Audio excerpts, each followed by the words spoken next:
Self-voicing enabled. The playground was empty in a town I had become all too familiar with. Despite moving here over 10 years ago, nothing in this small town had changed except a restaurant here, a store there. I had willingly morphed into a person who could never be recognized on the streets by the neighbors, who could never find a friend all throughout high school. Was it a bad omen? Was I an unpleasant person? Questions like those have little answers, and I was left stranded, playing pretend in front of my teachers, so that I could maintain a salvageable reputation. Even though I was well liked, I accepted that love was simply impossible for me. Even my dad, who was the only person I had left, was ever so distant, preferring the company of his TV and his workmates at the Navy more than me. I'd like to believe that he was misguided more than anything, but there are days where the overbearing silence consumes me and I would play games or study to shake my thoughts away. At the recommendation of my homeroom teacher, I began to volunteer at a nearby hospital as a nurse in training. Only one town over, I would bike there and spend sometimes over 10 hours on the weekend, helping patients with their diet and exercise. I promised them, time and time again, that I would return for them once I finished up college and started up medical residency. Of course, I was lying. I was escaping from everything. It was as simple as that. I don't even think I could bear to stay in a town that reminded me so cruelly why I didn't belong here. Even being close by proximity felt imprisoning, like I would choke from the air if I stayed any longer after I turned 18. And then just 4 months ago, as I had finished up most of my studies and was ready to finally move on, I met her. A gust of wind hits and I snap out of my thoughts. I tighten my hoodie and desperately stuff my hands into the pocket of my jacket. With a quick brush of my hand, I pull out my phone and check the time. 1 p.m. 10 minutes later we agreed to meet by her house. Of course she wouldn't appear. Mika, Yara. My pent-up frustration, the disappointment building inside of my head, dissipates immediately and I rush to hug her. Mika. Short for Mikasa. Somehow, in the last year, she had agreed to be my girlfriend. I never had thought of myself as lucky until I met her. Pulling back from the embrace, I fake a disappointed frown. Yara, you know, I was waiting 10 whole minutes. Yara, and I came to you out of all things. You should consider yourself lucky I didn't go home. Mika, I know you wouldn't have. Yara, you assume a lot about me. Mika, I believe in you too much that. Yara, I guess so. Yara, so I guess we should probably talk about. Mika, stop. Actually, she brushes her bangs back and holds onto my hand tightly, gripping them with nothing but sincerity and a bit too much power, like she was holding back herself from me. Yara, Mika, about everything. Mika, you agreed to me that we would enjoy today, right, Mika, that this could be a date? And that we could enjoy it like a normal couple? Agree immediately. Act unsure. Yara, we can't even hold hands in public, Mika. Mika, I'm sorry. I didn't mean for you to get hurt. Yara, don't feel sorry for me. I had it coming. Yara, you know, I'm surprised your folks let you leave home like that after everything. Mika, I think they don't know what to do right now. Mika, they haven't grounded me yet though. Yara, they probably said a lot of things about me, didn't they, Mika? Yara, don't worry. I'm not offended. Yara, though I wish she didn't hit me as hard as she did. Yara, in the moment, I really thought she was going to kill me. Yara, I'm sure you crying at least made her pull her punches a bit. Mika, I wish they could at least leave us alone. If nothing else. Cheer Mika up. Yara, we can only hope for the best then. Mika, yeah, you're probably right. Yara, hey, let's do that date. Yara, I'll buy you something. Yara, I have extra money saved, so let's get something nice. In a flash, her demeanor changes and she flashes me a smile. Mika, That does sound nice. Mika, okay. Let's do that. She grabs onto my arm and hugs me as closely as possible. Her warmth instantly radiates to my side and I sigh a breath of relief momentarily. Quietly, we walk away from the playground. Like all good days, time sped fast and we rushed through shop to shop. Each time, I would peek into my wallet and feel my face drain as dollars disappeared, despite her paying for lunch. At the end of the day, I was only able to pay for drinks, but at least we were able to enjoy mild hand-holding, hidden by the table, since there was no one around to see us except the owner. At the end of the downtown strip where most of the tourists would visit for an early dinner, I ended up spotting a new shop this time around, hidden around the corner away. It was the first time I had even seen a new shop for who knows how long, though there was a definite feeling that it would probably close down sooner than later. On its wooden sign read Toy Town. By the window laid a multitude of plus-size robots and baby dolls, crowded on top of each other rather than positioned next to each other. Despite its rather worn shelves and odd smell drafting in from the crack in the door, Mika immediately walked towards it, dragging me along behind. Walking inside, I found myself surrounded by toys and trinkets alike.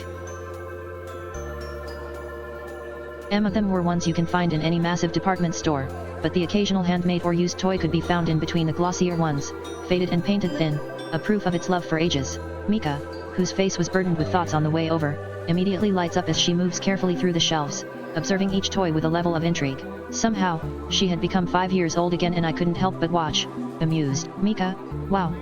I haven't seen this one. It's from the 50s. It's probably too expensive to pick up, Mika, and this one is cool, because it has these flash sensors inside it so it lights up when there's motion. Mika, though I don't think it's working. Must be broken. Yera, find something you like? Mika, is it childish if I buy a toy? She shows me a little bear holding up a heart-shaped nose. It's one I have seen copycat versions of at the hospital, but this one was obviously an older toy based on the label and its torn-out ears. She shows me a little bear. Of course, I couldn't tell if it was the original or just another copy, but I nonetheless pet it lovingly. Yera, a little. But I won't judge you if that's what you need to hear. Mika, you're mean. I laugh. Yera, hey, get it if you want. It might be an original. Yera, you could probably sell it for thousands of dollars if you stitch it right. Mika, I wouldn't sell her. She's perfect. She hugs it briefly and then heads over to the cashier. In a flash, she returns with a plastic bag and a crumbled up receipt. Mika, you know, I've been keeping a secret from you. Yera, yeah, Mika, remember last month? Yera, there's a lot of things that happened last month. Mika, well, I've been thinking. Mika, like they probably drew up millions of designs, yet there's probably only like 70 or 80 toys in the store. Mika, I'd like to think one day whatever I make can end up on these shelves and in the hands of a kid. Mika, maybe even my own. She looks up to me with doleful eyes. Mika, I got into my dream school. Yera, Mika, I made it. Yera, wait, for real? Mika, yeah, I didn't think it would happen. Mika, after everything that happened, I didn't know when to tell you. Yera, are you excited? Mika, yeah, sort of. Mika, I mean, I did work for this. Mika, so yeah, I think I am. Mika, but it's hard to fully grasp that. And it's nice. Mika, it's only a 30-minute bus ride away from your house. Mika, that means you can visit me anytime you want. Lie. Tell the truth. Yera, you know my feelings. About staying here. I sip feverishly at my cup of once hot, now lukewarm coffee and pray that my emotions weren't present. At the corner of my eyes, I see her begin to tear up slightly, stifled by only resilience. Lost in her own world again, I wanted badly then to hold her. But I knew that all my cynicism, everything I was telling her was only going to hurt her further. Yet, eyes were on us and I instead pat her on the shoulder, as one would do as a cold and distant friend. Yera, look, I'm really proud of you. Yera, why don't we head over, before it gets too dark? Yera, you wanted to see the library, right? I offer the best smile I could muster up and begin to walk out the door. It's not like I could reasonably face her emotions right now. Not when I wasn't strong enough to handle my own. To my luck, she seemingly follows me outside the shop and I hurry her outside the door. As we begin to pull up the corner, I see a glimpse and everything in my body turns pale. The guilt. The frustration. It all eats at me as my heart feels like leaping out of my chest. A cold and cowardly face. Wearing a pair of glasses, hidden by a thick shawl, acting unpresumed by everything she has done to us. Ms. Paniza, my homeroom teacher. She seemingly notices us and immediately begins to call out our name. Wave, Yera, let's go. Without hesitation, I pull desperately onto Mika's hand, believing I could escape with her in a flash. Everything goes through my mind and yet nothing at all. At the end of the day, I was weak-willed. I couldn't face our teacher. I couldn't even face Mika. Yet I pretended to be strong all this time. Mika, Yera. Stop. Stop. The run didn't last long though, as I lessen my grip on her hand and Mika falls over into the snow, tumbling into a pile of ice and weeds. I immediately run to her side and help her up. She coughs, out of breath and exasperated. Mika, ugh, we didn't have to run like that. Mika, she's not going to hurt us. She nurses her arm for a second before stretching it out behind her back. Yera, I don't think we should talk to her. Yera, she's the reason for everything going the way they did. Yera, if she hadn't said anything, I wouldn't have this on my face. Yera, and I wouldn't have to look around every corner, thinking someone may give us the funny eye. Mika, if it wasn't her, it would have been someone. Mika, we never hid our feelings for each other that well anyway. Yera, I'm sorry for hurting you. She brushes off her body of the snow and dirt and stands tall before me. Mika, you know I was mad at my mom. I'm still mad at how she hurt you. Mika, but I'm not mad at her if that makes sense. How she feels toward me. Mika, she said some nasty things, but I think in her heart, she wants to try. Mika, I mean, I guess I'm glad I'm her only child. She doesn't want to lose me. Mika, she doesn't want to ruin this life that she built up. Yera, how can you think like that? Yera, are you planning on sticking around here? Yera, when everyone here you knew all your life won't even accept you. Yera, whatever your mom said to me and you, that doesn't disappear into the wind like nothing happened. Mika, I know she said some messed up stuff to you, Yera. Yera, but I can't accept you accepting that too. Yera, yeah, and it hurts, okay? I can deal with pain like that, Yera, but I can't accept you accepting that too. Mika, we can work things out. Try to get people on our side. Mika, it's not a hopeless cause. Mika, I love the people here. I grew up here my whole life. Yera, then, I'm glad you are going to a nearby art college. Yera, I'm glad you are planning to stick with your parents. Yera, I'm glad you are willing to drop everything we've built up so that you can protect your little hometown lifestyle and never grow up. Yera, I don't want to ruin it for you. Mika, Yera. How could you say that? Mika, you're not even listening to me. Yera, how am I supposed to listen to you? Yera, I don't even know where my dad has gone, and you're telling me it'll be okay? Yera, that things may change? Yera, newsflash, this town hasn't changed. Not one bit since I've moved here. Yera, 10 years and the only good thing I had here was you. Yera, and now, you're telling me that I can't have you. Yera, you're the one who wanted this to be our final date. Yera, I agreed because I wanted you to be happy. Because I didn't want to hurt you. Yera, but you're the one hurting me, Mika. Yera, I tried to call my dad over 20 times yesterday. Yera, because I thought he may be able to help me. Yera, I was obviously broken up over everything your mom said and pulled on me. Yera, but he didn't answer the phone. Yera. Mika, Yera, I'm sorry. She holds my hand gently and begins to weep softly. Mika, I love you, Yera. Mika, of course I don't want to lose you. Mika, I don't want to leave you behind. And slowly, without another word, we walk away towards the train station. We hurry along until we stop by the nearest train station where there are 2 benches, with only a few people left, unaware of our presence. Surrounding us is a prison of snow, blowing both our hairs in the wind and leaving our bare legs cold. The only visible light comes from the row of streetlights and the flashing timetable from afar, gesturing to me the only remaining train for the night. I look behind me and sometime in the midst of us walking, Mika has since stopped crying and instead her eyes were glazed over, lost in her own thoughts. I let go of her hand and face her, as we near the platform edge. Yera, I guess this is goodbye. Mika, I know you hate everything here. Mika, I knew that yet I pretended to be okay. Mika, I couldn't accept you staying with me and I couldn't accept you leaving too.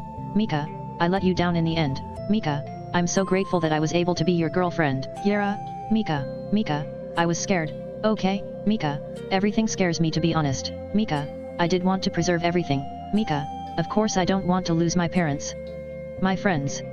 Everything I grew up with. Mika, I'm deluding myself but my friends won't even respond to my texts anymore. Mika, and my mom hurt you. She told you to her face that she hates you. That she hates me. Mika, I thought if we ended things here finally, then maybe things could go back. Yera, I don't blame you. Mika, Yera, I'm sorry that I said everything that I did. Mika, no, honestly I'm glad. She looks timidly at her own hands and then pulls me forward into an embrace. Her hair gently tickles my face and she sighs into my chest. Then, all the coldness seemingly melts away for a second. The scent of her perfume, the warmth of her skin, everything was so wonderful, I felt like I had to pull away, but I couldn't. The scent of her perfume, I love her so much. I can't deny myself that much to say the least. After an eternity, she finally pulls back from her kiss and holds me in her arms, firm so I barely could escape. Mika, Yera, yeah, Mika, if I said I would come with you, would you let me? Quick. Yeah, Yera, really, Mika, yeah, I want to come with you. I feel a momentary flash of guilt, choking on my own words as they slip right past me. For a second, I feel as if I should have said no, then and there, but without hesitation, she kisses me again for a second time and I bite back all my thoughts. Mika, I love you, Yera. Mika, I can't leave you. Was it that simple? Could I simply have her that quickly? I gaze at her staring face and I could hardly pinpoint my feelings.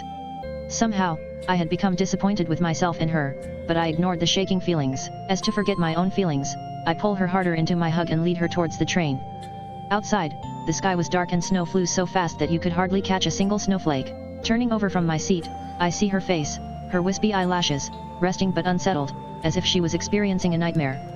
I kiss her head and begin to rummage through my bag. $20. Some old makeup. And my cell phone with a dying battery.